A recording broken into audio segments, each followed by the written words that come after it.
بیچاری کہیں اس سے دم توڑ رہی ہے، ڈر ہے خبر بد نہ میرے منہ سے نکل جائے۔ تقدیر تو مبرم نظر آتی ہے ولیکن پیران کلیسا کی دعا ہے کہ یہ ٹل جائے۔ تو پہلی بات میری ختم ہوئی، عالمی نظام خلافت دنیا کی تقدیر مبرم ہے، ہو کر رہے گی، اس میں کسی صاحب ایمان کو کوئی شک، کوئی شبہ، کوئی ریب نہیں ہونا چاہیے۔ البتہ اس کا اب دوسرا پہلو کیا ہے، اس کا آغاز کہاں سے ہوگا؟ اب وہ نقطہ کون سا ہوگا، نقطہ آغاز کون سا ہوگا؟ اس میں پہلی بات تو میں نے کہا جو شک کرے گا اس کا پھر ایمان مشکوک ہے، ہوگا، لازماً ہوگا، گلوبل ہوگا، پوری دنیا میں ہوگا۔ کہاں سے شروع ہوگا اس میں آپ اختلاف کر سکتے ہیں، لیکن مجھے تو دو حدیثیں تو ملی ہیں جن سے یہ اندازہ ہوتا ہے کہ یہ اس مشرقی خطے سے ہوگا، عرب کے مشرق کی جانب کسی ملک سے ہوگا، کسی خطے سے ہوگا۔ وہ حدیثیں بھی اب آپ پڑھ لیجئے پہلے، پھر میں کہہ رہا ہوں یہ خزانہ ہے جو ہم نے آپ کی خدمت میں پیش کیا ہے، کاش کہ آپ اس کی قدر کر سکیں، یہ حدیثیں آپ کو ازبر ہو جائیں، یاد ہو جائیں، لوح قلب پر نقش ہو جائیں۔ ہندوستان اور خراسان یعنی موجودہ افغانستان کا ذکر ابن ماجہ کی روایت ہے، عن عبداللہ ابن الحارث رضی اللہ تعالی عنہ قال رسول اللہ صلی اللہ علیہ وسلم یخرج ناس من المشرق یؤتئون للمہدی یعنی سلطانہ، یعنی سلطانہ، دونوں طرح سے پڑھ سکتے ہیں۔ حضرت عبداللہ ابن حارث فرماتے ہیں رضی اللہ تعالی عنہ کہ حضور نے ارشاد فرمایا مشرق کی طرف سے وہ فوجیں نکلیں گی، لوگ آئیں گے جو عرب میں مہدی کی حکومت قائم کریں گے۔ یہ مہدی کون ہوں گے اس کا ذکر میں ذرا بعد میں کروں گا، لیکن نوٹ کر لیجئے کہ مہدی سے پہلے لازماً کسی مشرقی علاقے کے اندر وہ نظام قائم ہو چکے گا، تب وہاں سے فوجیں آئیں گی نا۔ یہ مشرق کون سا ہے؟ عرب کے مشرق میں آپ چلیے، ایران بھی آ جائے گا، افغانستان بھی ہے، پاکستان بھی ہے، اور اگر اسے اور توسیع دیں تو ہندوستان بھی ہے۔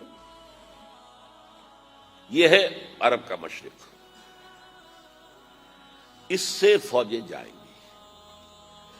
اس کا کیا مطلب ہے کہ اس میں سے کسی جگہ پر نظام خلافت پہلے قائم ہو جائے گا تاکہ وہاں سے فوجیں جائیں گی جو جزیرہ نما عرب میں حضرت مہدی کی حکومت کو قائم کریں گی۔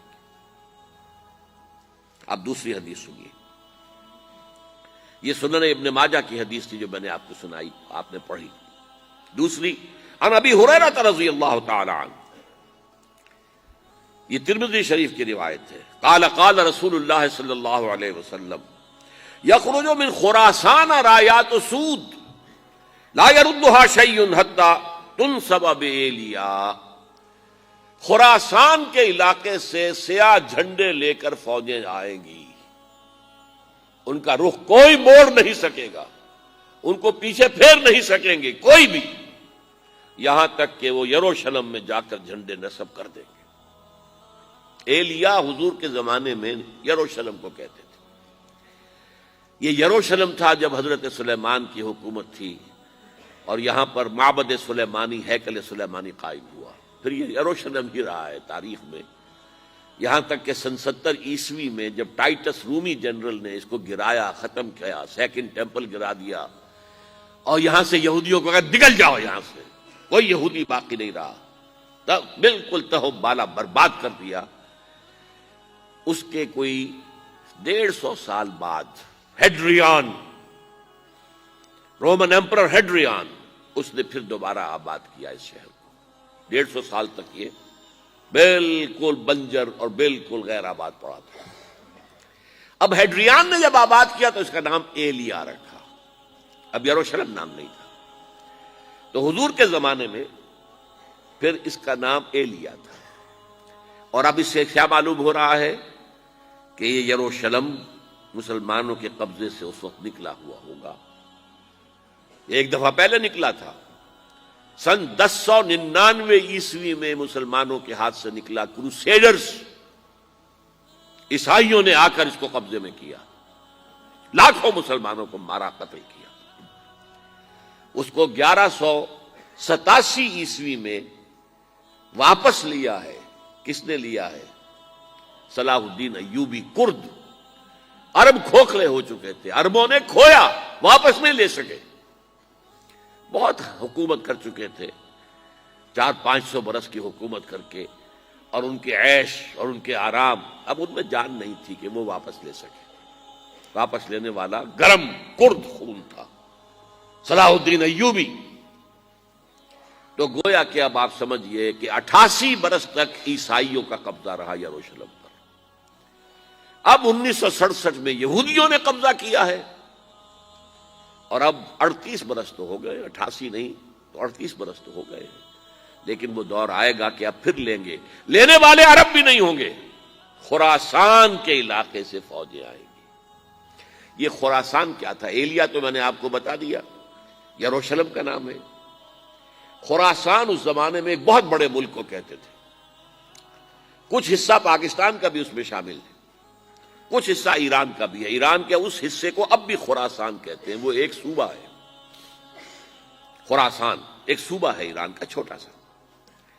پاکستان میں خاص طور پر یہ جو علاقہ مالاکنڈ ایجنسی کہلاتی ہے، اس سے اوپر جتنا علاقہ ہے، اور یہ جو واخان کی ایک پٹی آتی ہے اوپر، واخان افغانستان کی ایک پٹی سی دم سی چلی آتی ہے، جو جا کر چائنا کی سرحد سے مل جاتی ہے، یہاں سے لے کے یہاں تک یہ جو مالاکنڈ کا وہ درہ ہے اور پہاڑ ہے، یہ بھی خراسان کا حصہ ہے۔